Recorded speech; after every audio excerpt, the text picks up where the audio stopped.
And welcome to SVGTV's news for Wednesday, July 7th, 2021. I'm Triska Campbell with the details. World leaders have reacted with shock and revulsion to the assassination of Haiti's President Jovenel Moise, as Colombia urged the Organization of the American States to send an urgent mission to Haiti to protect the democratic order. The Caribbean Community CARICOM, of which Haiti is a member, has strongly condemned the assassination and vowed to assist Haiti to overcome this latest hurdle.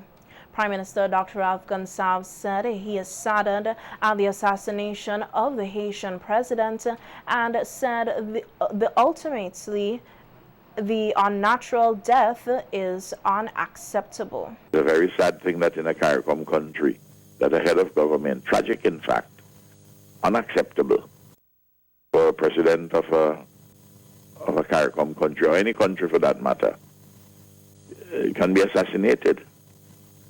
CARICOM had discussed Haiti, and we're taking the position is that the situation had deteriorated so badly in Haiti that the state was no longer functioning effectively, and you had a lot of gangs, and the insecurity is tremendous on the institutions of the state.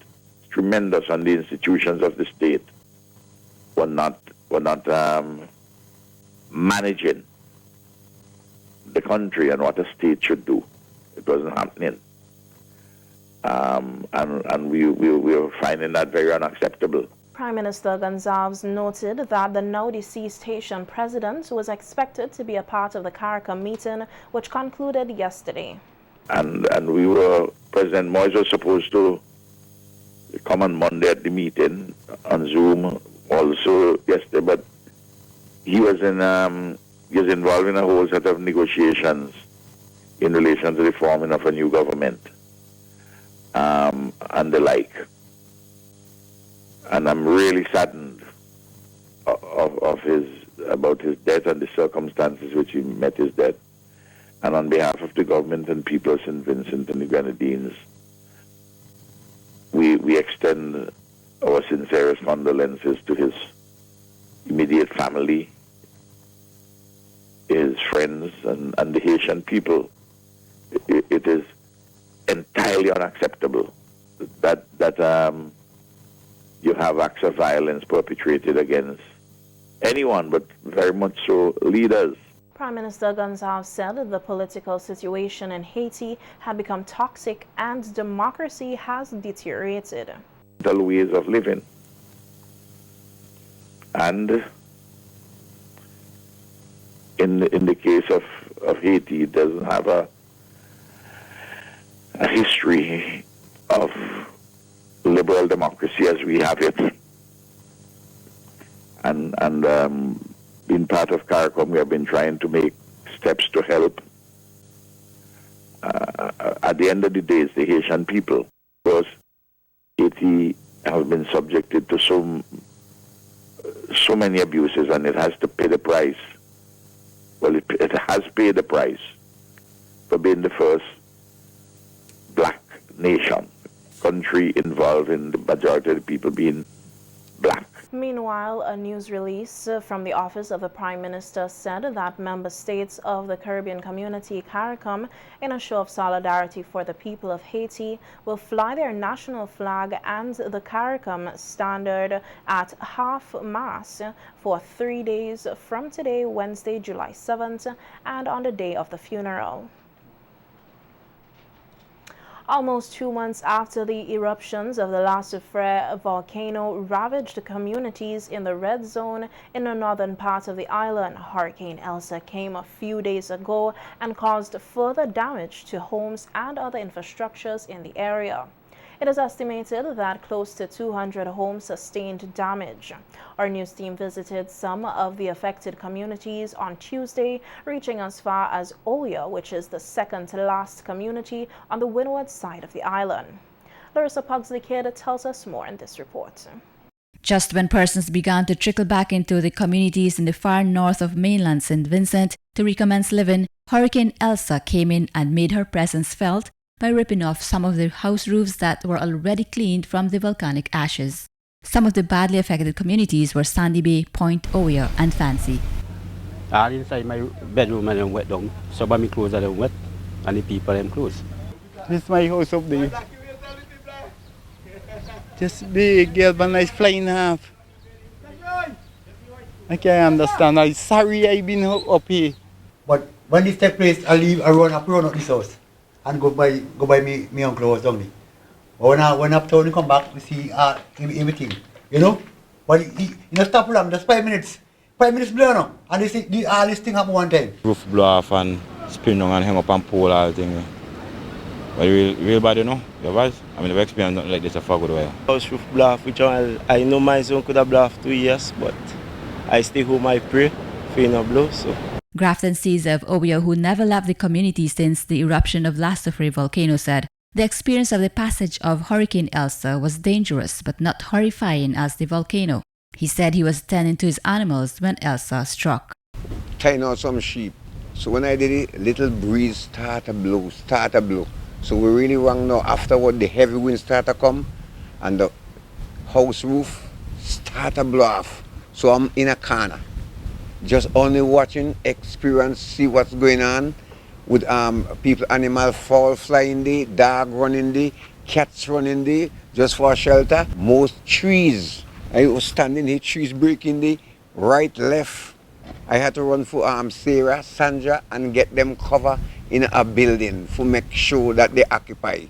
And 2 hours and a half or so much when then it gone, but the suffering is something to talk about. The hurricane now, it's really bad enough. Another resident from Oyo who battled through the volcanic eruptions and helped with cleaning of ash from roofs has taken it upon himself once again to assist residents to patch back their roofs, which was blown off totally or partially by Elsa. The work them not really get no money so much. I just helping. I want my reward from the government. See if you could say give me some money and thing, because I is the man who witness all the thing, face to my life all through them. You know?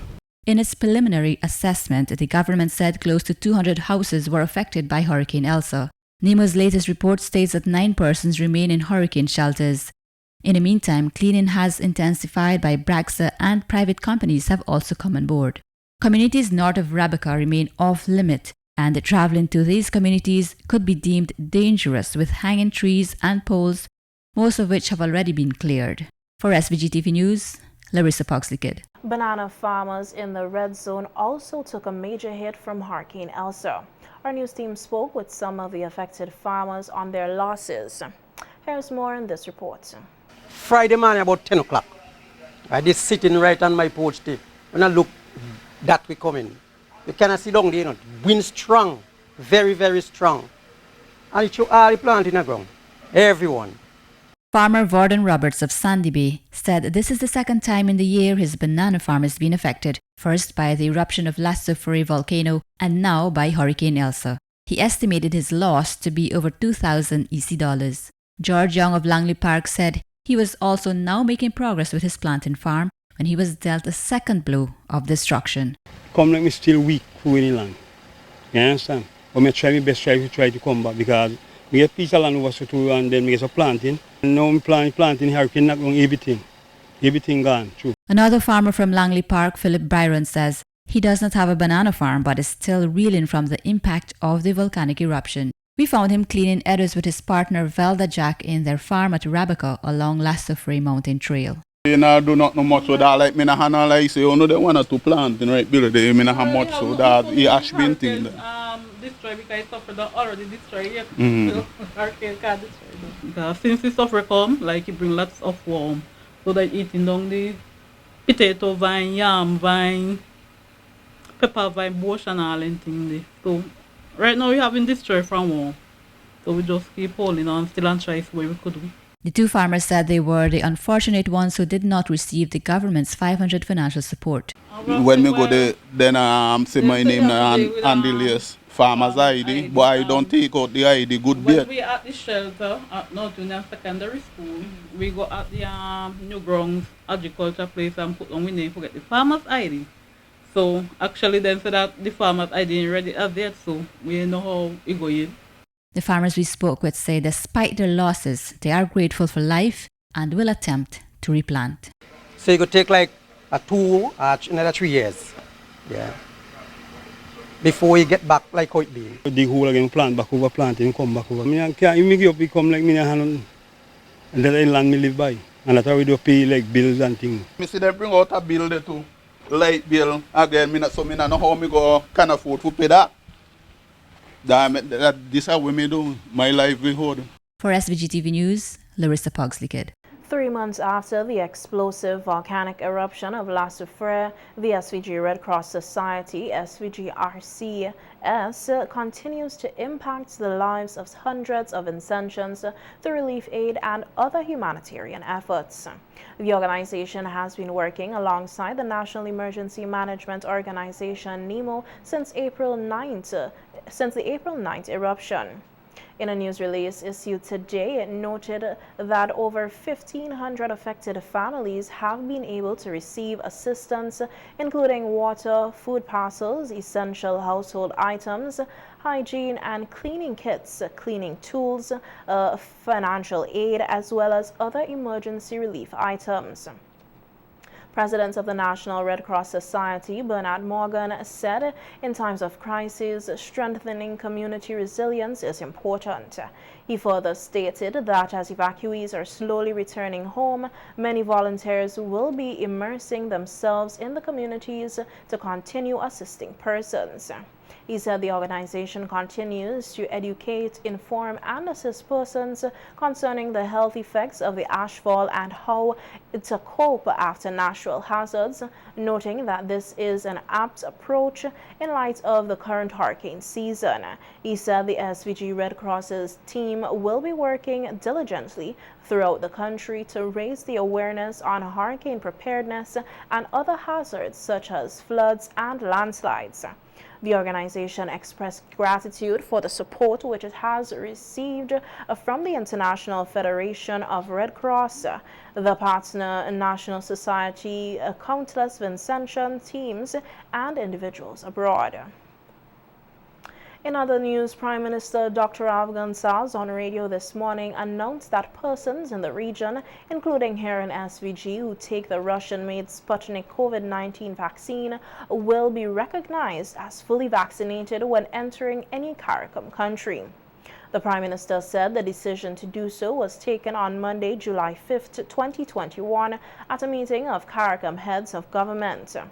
Though the Sputnik vaccine has not yet gotten the approval from the World Health Organization, WHO, the Prime Minister pointed out that the vaccine comes highly recommended among medical professionals across the world and that some 80 countries around the world have already administered the Sputnik vaccine. But what is important is that those countries, for instance, in the region where they're administering only WHO vaccines,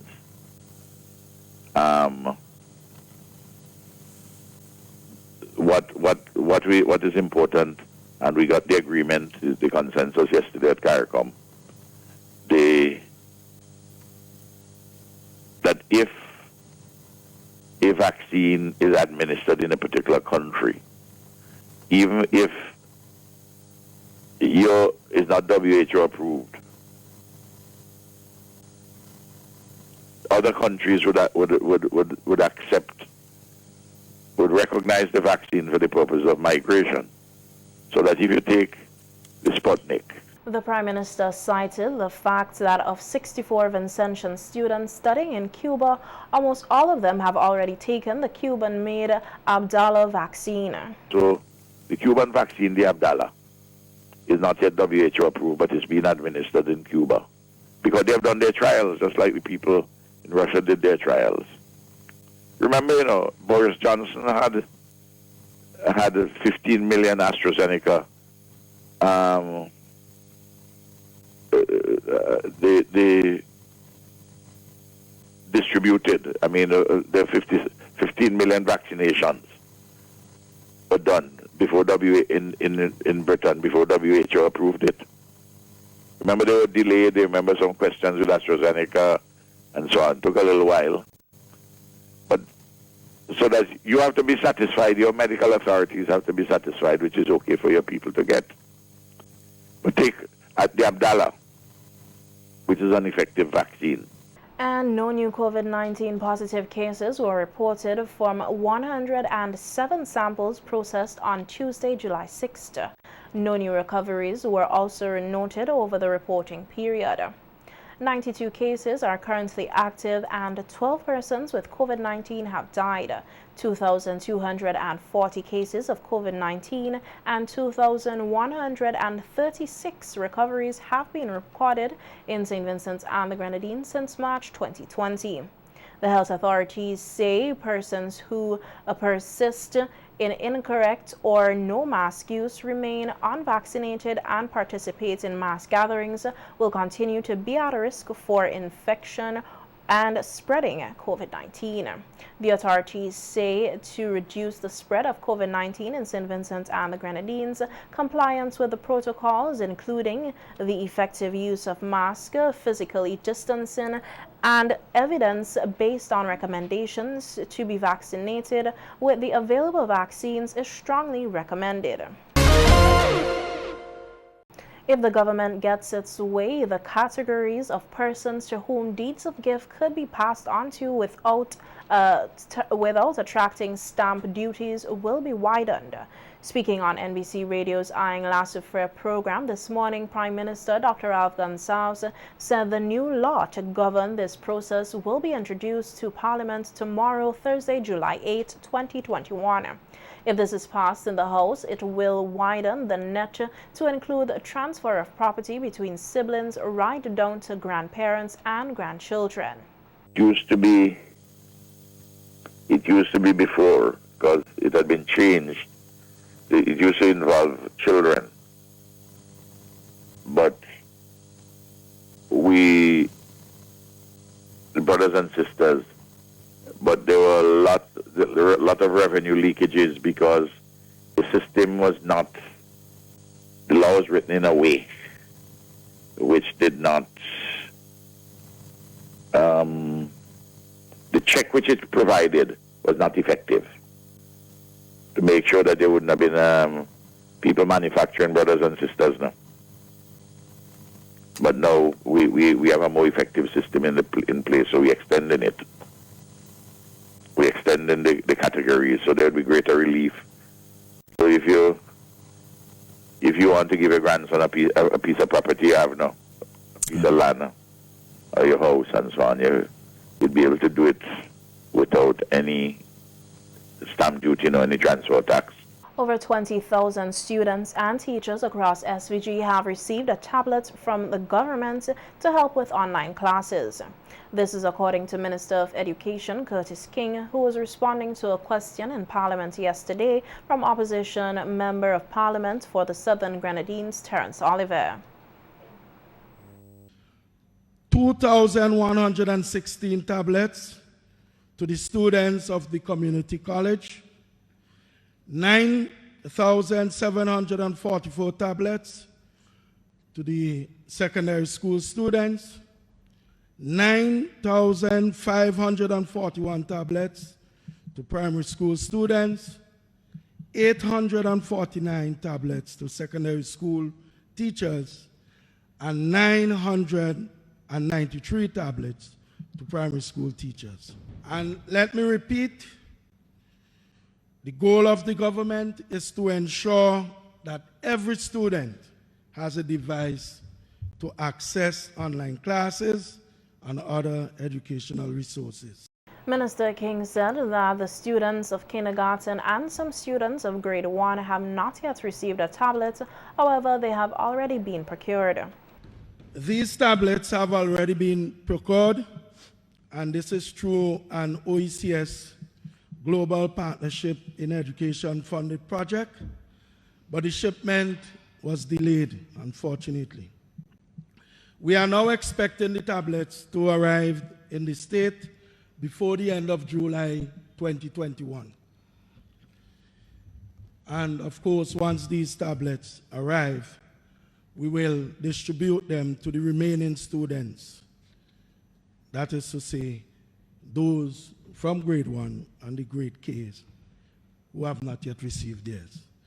The Education Minister said the ongoing plan is for students to continue to use the tablets to access online classes when needed and access educational sources to enhance digital learning.